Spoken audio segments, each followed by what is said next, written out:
ছাত্র জনতার অভ্যুত্থানে আওয়ামী লীগ ও দলটির শীর্ষ নেতৃত্বের বিরুদ্ধে গুরুতর মানবাধিকার লঙ্ঘনের প্রমাণ পেয়েছে জাতিসংঘের অনুসন্ধানী দল। ১ জুলাই থেকে ১৫ আগস্ট পর্যন্ত আন্দোলন দমনে সরকারের কর্মকাণ্ড পুঙ্খানুপুঙ্খভাবে তদন্ত করে তৈরি প্রতিবেদনে এই তথ্য তুলে ধরা হয়েছে। প্রতিবেদন উঠে এসেছে গত বছরের জুলাই আগস্টে শেখ হাসিনার নেতৃত্বাধীন সরকার দ্বারা সংগঠিত বিচার বহির্ভূত হত্যাকাণ্ড, নির্বিচারে গ্রেপ্তার, নির্যাতন এবং অতিরিক্ত বল প্রয়োগের মতো ব্যাপক মানবাধিকার লঙ্ঘনের ঘটনা। প্রতিবেদনে বলা হয়, নির্যাতন, হত্যা ও নির্বিচারে গ্রেপ্তারের ঘটনায় আওয়ামী লীগের সঙ্গে যুক্ত বিভিন্ন গোষ্ঠী, সংগঠন, বিভিন্ন নিরাপত্তা ও গোয়েন্দা সংস্থার সদস্যরা জড়িত। ১১৪ পৃষ্ঠার এই প্রতিবেদনে ওই সময়ের নৃশংসতা ও মানবতা বিরোধী অপরাধের জন্য বিগত সরকার ও শাসক দল আওয়ামী লীগকে পদ্ধতিগতভাবে দায়ী করা হয়েছে।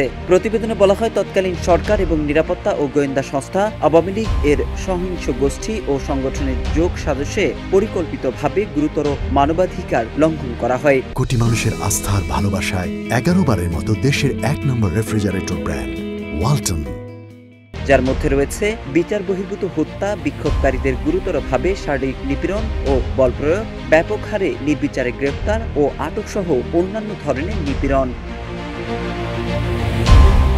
প্রতিবেদনে বলা হচ্ছে, ১৮ জুলাই সন্ধ্যায় তৎকালীন স্বরাষ্ট্রমন্ত্রীর সভাপতিত্বে একটি কোর কমিটির বৈঠক হয়, যেখানে পুলিশ, র্যাব এবং বিজিবি প্রধান ও গোয়েন্দা কর্মকর্তারা উপস্থিত ছিলেন। ওই বৈঠকে তৎকালীন স্বরাষ্ট্রমন্ত্রী অন্যান্য নিরাপত্তা সংস্থার ঊর্ধ্বতন কর্মকর্তাদের সামনে বিজিবি কমান্ডারকে আরও দ্রুত প্রাণঘাতী শক্তি প্রয়োগের নির্দেশ দিয়েছিলেন। প্রতিবেদন তৈরিতে OHCHR যেসব ঊর্ধ্বতন কর্মকর্তা সাক্ষ্য নেয়, তাদের অনেকেই জানান, স্বরাষ্ট্রমন্ত্রীর বৈঠকের একদিন পরেই তৎকালীন প্রধানমন্ত্রী নিজেই নিরাপত্তা বাহিনীর কর্মকর্তাদের নিয়ে একটি বৈঠক ডাকেন, যেখানে তিনি বিক্ষোভ দমনে বিক্ষোভকারীদের হত্যা করতে বলেছিলেন এবং বিশেষভাবে বিক্ষোভের নেতৃত্বদানকারীদের গ্রেপ্তার, হত্যা এবং হত্যার পর লাশ লুকিয়ে রাখার নির্দেশ দিয়েছিলেন।